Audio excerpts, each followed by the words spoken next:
그러나 귀신들이 너에게 항복하는 것으로 기뻐하지 말고 너의 이름이 하늘에 기록된 것으로 기뻐하라 하시니라. 부활 승천하신 주님의 약속대로 성령을 보내주셔서 믿는 자에게 따르는 표적으로 이적을 행함으로 그 믿는 자들을 통해 주님이 하신 말씀이 사시는 것을 입증하는 증인의 삶을 살아가지 않는 마당에 혹시나 이런 것은 알고 기뻐라도 할까 싶습니다만 물론 그렇지 않습니다. 귀신을 쫓아낸 경험이 없으니 알 턱이 없죠. 단지 하늘에 소망을 둔 자들은 대부분 죽어서 천국 가면 다 보상을 받는다.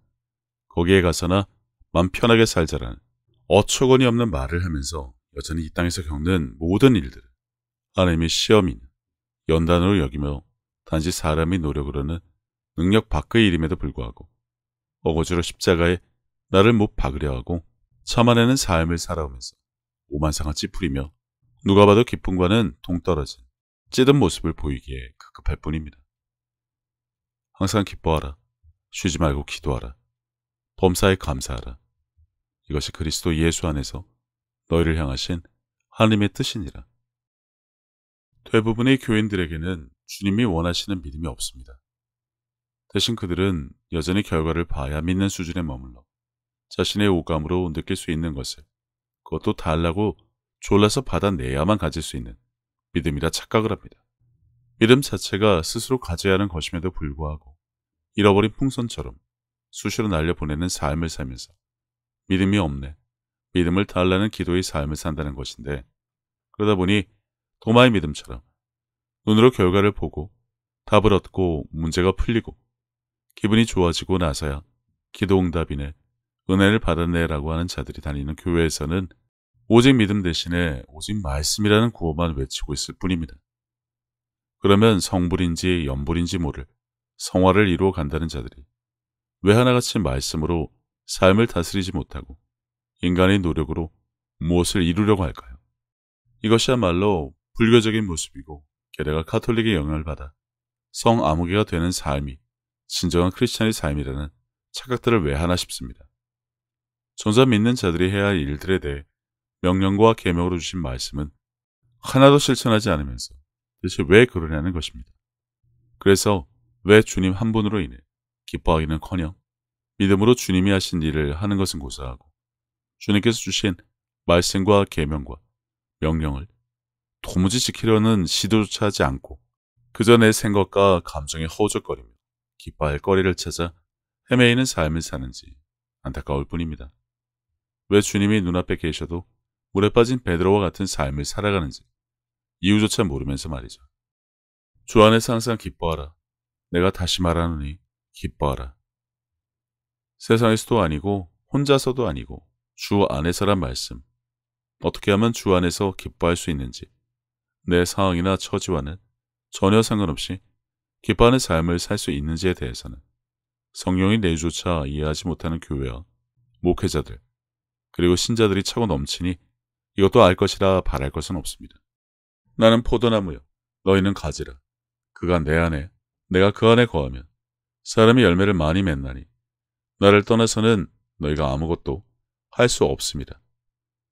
그래서 은혜니 은사니 표적이니 왈가왈부하기나 하지 정작 하다못해 성경에 기록된 이 말씀만 제대로 배웠더라면 말씀을 따라 행하는 삶은 물론이고 주님이 주시는 평안과 그분의 마음을 배우는 것으로 삶은 기쁨 그 자체일 수밖에 없습니다. 그러나 나의 모든 공급이 누구에게서부터 오는지에 대한 확신이 없으면 백날 오직 말씀에 성경 붙잡고 읽어봐야 삶이나 환경은 고사하고 나 하나조차 변화되지 않습니다. 마음을 새롭게 하여 변화되는 삶을 누리지 못하는 안타까운 삶밖에는 살 수 없다는 것입니다. 이것을 너희에게 이르는 것은 너희로 내 안에서 평안을 누리게 하려 함이라. 세상에서는 너희가 환난을 당하나 담대하라. 내가 세상을 이겼노라. 하지만 대부분의 신자들은 삶의 모든 역경들을 하나님이 시험이니 고난이니 마치 하나님이 나를 단련하시기 위해 준비해 두신 것으로 여겨 마귀들이 얼씨구나 좋아라 할 일들만 하지만 그것조차 스스로 해결할 생각은 하지 않고 그저 달라고 해결해달라고 도와달라고 울부짖는 것이 전부인 삶을 살고 있을 뿐입니다. 발목조차 잠기지 않는 물에 넘어져 살려달라고 호적거리는 모습과도 같다는 것을 도대체 언제 알고 스스로 일어날까 싶습니다. 예수님은 분명 세상을 이기셨다고 하지만 그것이 내 일로 받아들여지지 않으니 당연히 기뻐하지도 않을 것이라 이건 뭐 어쩔 수 없습니다. 주님을 구주로 영접했다. 섬긴다고 말로만 그러지 그분이 이기신 것을 내 것으로 여기지 못해 언제나 신자들의 삶은 늘 부족하고 피해자고 패배자의 인생을 스스로 살아가는 이유이기도 한데 결국 교회 다니고 크리스찬의 신자들이라고 말은 하지만 세상을 이기신 이 진리의 말씀에 들어가 내가 그것으로 충만한 삶을 살아내지 못한다는 것입니다. 예수께서 그 하는 말을 곁에서 들으시고 회당장에게 이르시되 두려워하지 말고 믿기만 하라 하시고 걱정과 근심과 두려움 게다가 불평과 불만으로 가득하고 거기에서 벗어나지 못하는 일관된 신자들의 삶. 오직 말씀이라지만 성경 암송 수준에 그치는 그들이 입버릇처럼 외치는 십자가 은혜와 회개로 이러한 것들이 절대 해결되지 않는다는 것은 그들 스스로 누구보다 더 잘 알지만 여전히 은혜에 감사해서 죄부터 회개해야 한다는 엄한 소리들만 하는데 기쁨이라뇨. 십자가 은혜는 외치면서 주님의 의리 죄의 문제를 다 해결하셨다는 것을 왜 모르는지, 그러면서 왜 평생 죄에 대한 회개나 하며 사는지 도무지 이해할 수 없습니다. 하나님이 의롭다고 하신 말씀의 뜻을 전혀 모르기 때문에 이럴 수밖에 없다는 것을 교회와 목회자부터 모르기 때문에 평생 회개의 늪에 빠져 허부적거리는 것입니다. 그래서 나는 아직 여전히 죄인이기 때문에 그저 은혜에 감사하고 회개하며 살아야 한다니. 이렇게 하면 평생 기쁨이란 것을 누리며 살 수 없습니다. 아니, 믿고 구원받은 사실 자체가 기쁘기는 한지 스스로 반문해 보시기 바랍니다. 주님을 사랑한다고 입버릇처럼 하고 살아왔으니 그래서 그분의 말씀을 따라 믿음으로 행하고 있는지도 말입니다. 대부분 꿀먹은 벙어리가 될 텐데 여태 아주 단단히 잘못 배운 결과란 것입니다. 그러나 귀신들이 너에게 항복하는 것으로 기뻐하지 말고 너의 이름이 하늘에 기록된 것으로 기뻐하라 하시니라.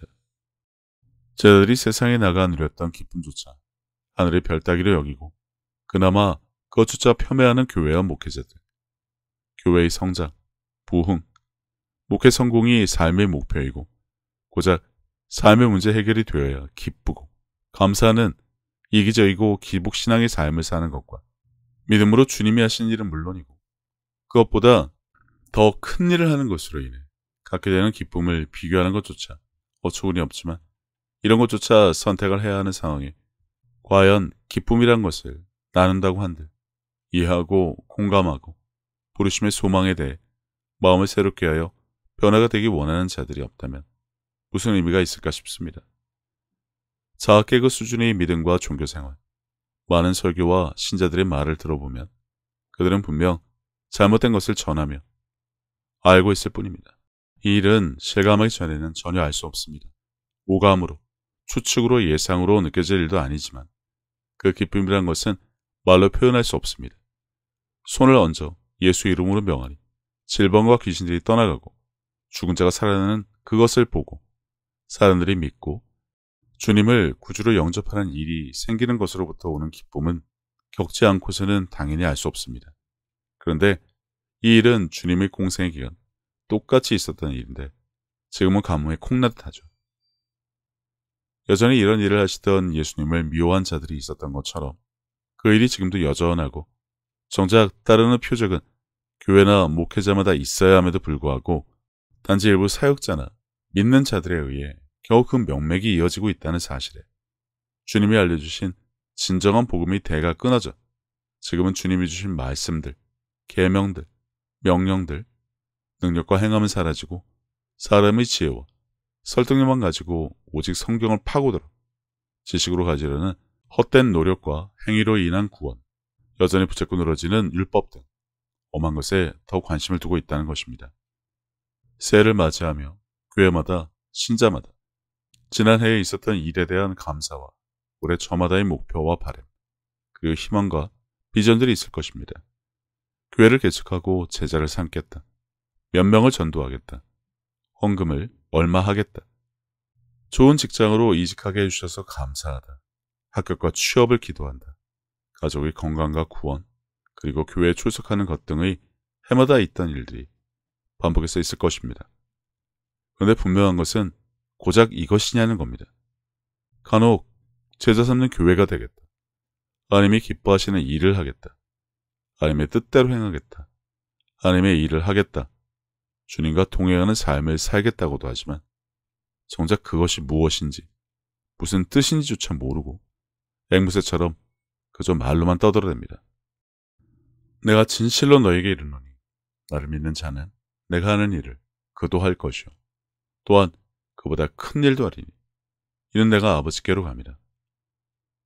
우선 제자에 대한 언급을 보자면 제자들은 주님이 하신 일을 했습니다.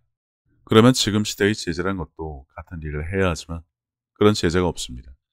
하지만 교회마다 의미 없는 구호처럼 제자를 만드는 교회가 되겠다고 합니다.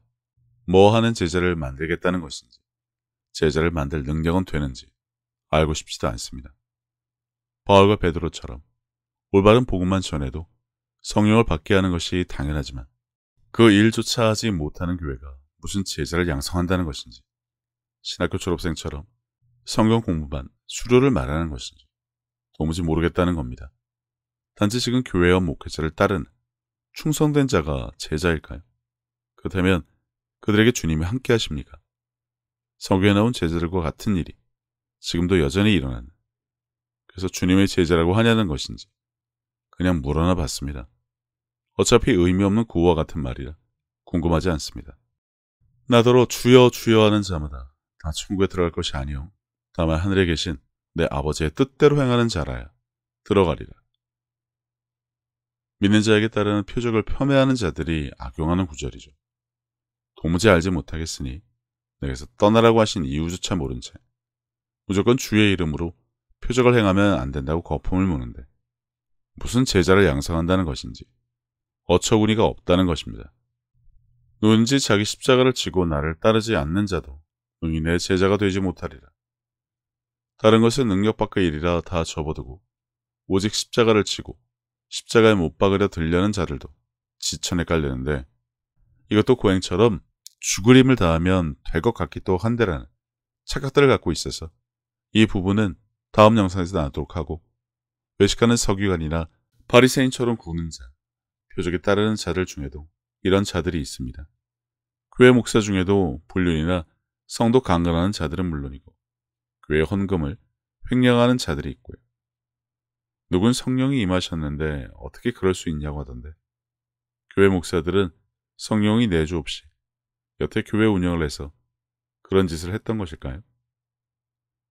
말씀으로 성령 충만해진다고 하지 않았나요? 세례를 받으면 성령을 받은 것이라고 엄한 소리나 하면서 주님이 말씀하신 불법, 그들은 하나님의 뜻을 거역하고 주님에 대한 사랑이 없으며 돈을 받았고 자신을 높인 자들을 말합니다. 단지 예수 이름의 권세만을 이용해서 자신의 이득을 취한 자들을 말합니다.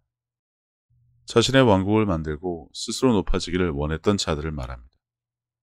현대 교회에도 많은 목회자들과 다를 바 없습니다. 그들이 묻되 우리가 어떻게 하여야 하나님의 일을 하오리이까?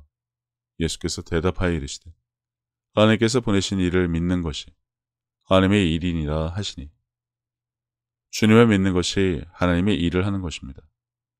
이 부분에서 누구나 주님을 믿는다고 할 것입니다. 그러면 다음 구절에 대한 답도 당연히 할 수 있을 것이고요. 너희는 나를 불러 주여 주여 하면서도 어찌하여 내가 말하는 것을 행하지 아니하느냐? 내가 진실로 진실로 너희에게 이르노니 나를 믿는 자는 내가 하는 일을 그도 할 것이요 또한 그보다 큰 일도 하리니 이는 내가 아버지께로 갑니다. 그럼 이 일을 하고 있냐고 물으면 교회와 목회자, 천만 신자들은 꿀먹은 벙어리가 됩니다.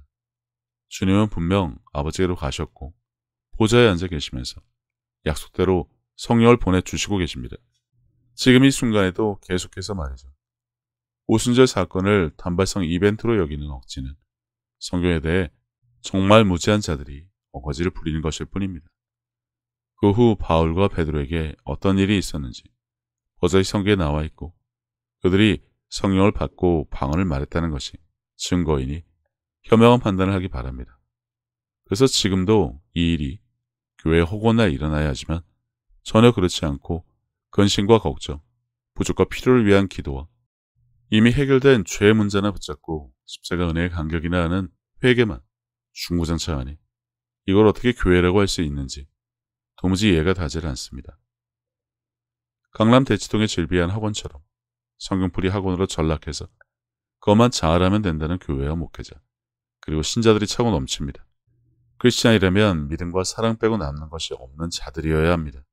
그러면 그 믿는 자는 무엇을 하느냐? 주님이 하신 일을 한다고 하셨습니다. 복음을 듣고 믿는 자는 표적이 따른다고 하셨는데 그런 자가 가뭄에 콩나듯하다는 것은 대부분 주님을 믿지 않는다는 것입니다. 무조건 난 주님을 믿는다고 하겠지만 그러면 행하는 믿음으로 그 믿음을 보이란 것입니다. 성경에 나온 것을 직접 보이면 그 믿음을 인정할 수 있다는 것입니다. 모든 판단 기준은 주님에게 있습니다. 그분의 말씀에서 벗어나면 그 믿음은, 행함은 그 무엇이라 하더라도 다 헛된 것입니다. 내가 믿는 자라고 착각하는 것뿐이란 것이죠. 오직 십자가 은혜, 회개, 주님은 우리를 위해 죽으러 오셨다는 교회. 과연 그게 전부일까요? 양에게 생명을 주시기 위해 우선 죽으셔야 했다는 것을 안다면 그 다음에 무엇을 해야 하는지에 더 초점을 맞춰야 하는데 지금 교회는 결초보온, 백골난망의 구닥다리 사고방식에 얽매여 있을 뿐입니다. 율법과 신학의 종노릇하면서 말입니다. 너희가 악할지라도 좋은 것을 자식에게 줄 줄 알거든. 하물며 너희 하늘 아버지께서 구하는 자에게 성령을 주시지 않겠느냐 하시니라.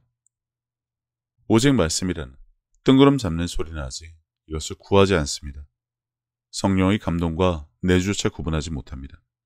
성경에 버젓이 나온 성령을 받는 것을 돕는 교회와 목회자조차 찾아보기 힘든데 어떻게 기독교가 한국에서 부흥이 되고 신자들이 기쁨에 넘치는 삶을 살 수 있겠냐는 겁니다. 교회와 목회자는 절대 왜 성령의 내주가 필요한 것인지 일체 설교하지 않습니다.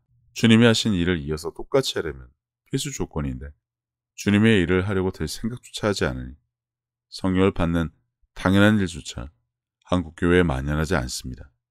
죽으나 사나 십자가 은혜의 회개만 강조하는 것이 그 증거이기도 합니다. 바울과 베드로처럼 복음만 전하고 안수만 해도 성령을 받아 방언을 말함으로 표적이 따르기 시작하는데 만약 지금이라도 그것을 한다면 여태 교회가 설교한 모든 것이 반쪽짜리 복음에 수박 겉핥기에 불과했다는 것을 스스로 밝혀야 하니 죽어도 그렇게 못합니다. 오직 성령이 너에게 임하시면 너희가 권능을 받고 예루살렘과 온 유대와 사마리아와 땅 끝까지 이르러 내 증인이 되리라 하시니라. 새해를 맞아 선교사로 나가겠다.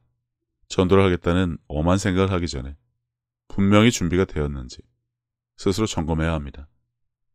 말씀 잘한다고 되지 않습니다. 물론 그 말씀이란 것도 신학과 율법, 중교집회 쩔은 반쪽짜리 복음이라 예수님이 하신 일, 표적, 행하는 믿음은 쏙 빼고 하는 것이 전부이니 말씀에 넘치는 능력조차 행하지 않는 믿음으로 사서 고생하지 말라는 것입니다. 선교 나가기 전에 그 나라 언어 배우고 인테리어 기술 배우는 것보다 성령의 내주가 첫 번째여야 합니다. 그 따르는 표적으로 방언을 말하면 그 사실을 알 수 있고 부디 성령 받고 권능 받고 나가시기 바랍니다. 성경과는 전혀 다르게 원인모를 사명감을 안고 생고생에 죽을 고비 넘기는 것을 거룩한 사명으로 알고 교회의 기도 요청에서 온 교회가 거기에 매달리게 하지 말고요. 하나님이 나사렛 예수에게 성령과 능력을 기름 붓듯 하셨음에 그가 두루 다니시며 선한 일을 행하시고 마귀에게 눌린 모든 사람을 고치셨으니 이는 하나님이 함께 하셨습니다. 다시 말하지만 주님이 하신 일입니다. 제자들이 한 일이고요. 스스로 믿는 자라면 이런 일을 행하고 있어야 한다는 것입니다. 성령과 능력의 기름 부음이 있어야 그 일이 가능하다는 것을 성경 그대로 보고 믿고 행하는 자가 되기를 바랍니다. 그 외 어떤 설명을 하든 사람의 지혜로, 사람의 설득력으로 철학과 인문학의 바탕을 둔 신학으로 설명하는 것뿐이니 전혀 성경적이지 않습니다. 되면 나가고 안 되면 나가지 말아야 합니다. 국내에서도 팀을 짜서 엄한 전도한답시고 전단지나 뿌려서도 안 된다는 것입니다. 사람들에게 찌라시 돌리다가 거절당하면 개면쩍게 웃으면서 여기저기 떠돌아다니지 말라는 겁니다. 주의 성령이 내게 임하셨으니 이는 가난한 자에게 복음을 전하게 하시려고 내게 기름을 부으시고 나를 보내사 포로된 자에게 자유를, 눈먼 자에게 다시 보게 함을 전파하며 눌린 자를 자유롭게 하고 주의 은혜의 해를 전파하게 하려 하심이라 하였더라. 하나님의 일, 그분이 기뻐하시는 일은 바로 믿는 자가 되어 주님이 하신 일을 이 땅에서 그대로 하는 자가 아니면 도대체 누구일까요? 구원의 조건에 합당한 자, 주님이 죽으신 것과 하나님이 그를 살리신 것을 믿고 구원받은 자가 주님이 하신 일을 그도 하겠다고 한다면 그것보다 하나님이 기뻐하실 일이 있을까요? 영원 전부터 그분이 계획하신 일을 믿고 그분의 뜻을 따르는데 말입니다. 언제 예배에 성경 공부에 목숨 걸고 교회에만 있으라고 하셨는지 성경에 있지도 않은데 말입니다. 지금 교회가 하는 일이 이런 것이면 이건 하나님이 원하시는 일이 아닙니다. 평생 예배와 공부만 하다가 천국에 갈 것이란 생각이 맞는 것인지 스스로 능력에 따라 믿음에 따라 용기와 담대함에 따라 교회 다니는 목적에 따라 답이 다를 수밖에 없으니 올바른 판단은 각자의 몫입니다. 하나님이 나사렛 예수에게 성령과 능력을 기름 붓듯 하셨으며 그가 두루 다니시며 선한 일을 행하시고 마귀에게 눌린 모든 사람을 고치셨으니 이는 하나님이 함께 하셨습니다. 기쁨과 즐거움과 쾌락의 만족감은 각자 다를 수밖에 없습니다.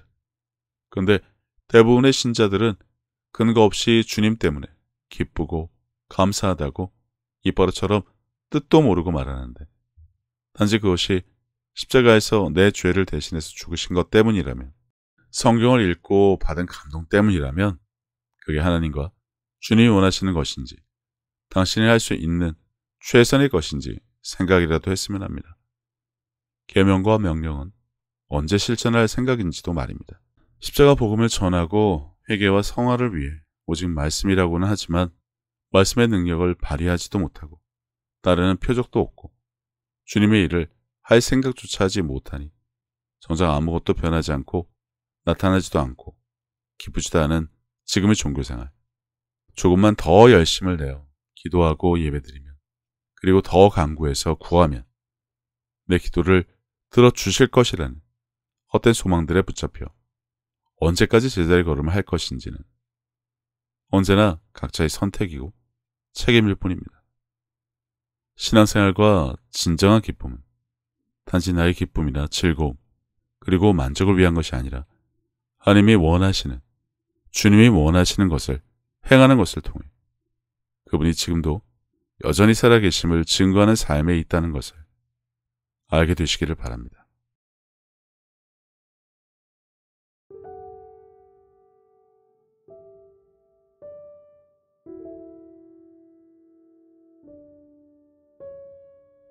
예수님께서는 내 마음을 다하고 목숨을 다하고 뜻을 다하고 힘을 다하여 주 너의 하나님을 사랑하라 하신 것이요.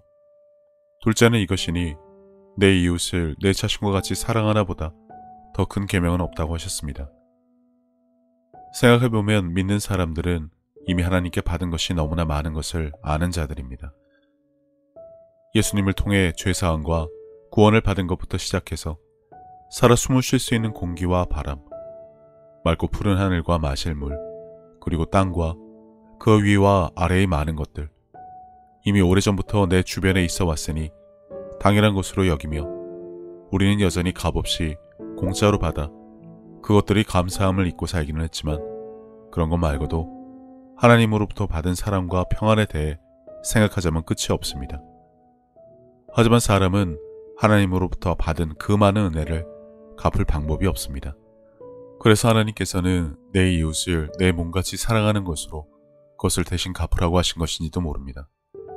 그리고 지극히 작은 자에게 한 것이 곧 하나님께 한 것이라고 하셨으니 그분의 은혜를 알고 그분을 닮아가는 삶을 살아가야 한다면 지금 내가 살아가는 삶의 방향이 하나님과 나의 이웃을 사랑하는 올바른 길 위에 있는 것인지 한 번쯤 점검해 봐야 하지 않나 싶습니다. 이와 같이 하나님의 뜻, 그분이 기뻐하실 일이 무엇인지 알고 내게 주어진 소명을 다하기 위해 끊임없이 힘쓰고 노력하는 것도 크리스찬들이 마땅히 해야 할 일이 아닐까라는 생각을 해봅니다. 이제는 세상 유행에 따라 요동치던 내 마음을 모두 내려놓고 혼자서 하나님의 뜻을 헤아리는 시간을 가져보시기를 권해봅니다. 하나님은 세상 모든 사람들을 사랑하십니다. 그렇기 때문에 당신이 사랑받기에 마땅한 사람인 것처럼 당신의 가족도 이웃도 그분에게는 마찬가지로 소중한 자녀들입니다. 당신이 어려운 상황을 겪었을 때 하나님께서 당신의 삶에 관여하실 수 있도록 마음의 문을 열고 그분을 신뢰하며 동행하는 삶을 살아왔듯이 이제 당신도 다른 사람들에게 먼저 다가가서 손을 내미는 귀한 삶이 되어주시기를 바랍니다. 예수님께서 주신 새 계명, 서로 사랑하라. 저도 늘 제 자리에서 최선을 다하여 섬기고 사랑하며 살도록 하겠습니다. 감사합니다.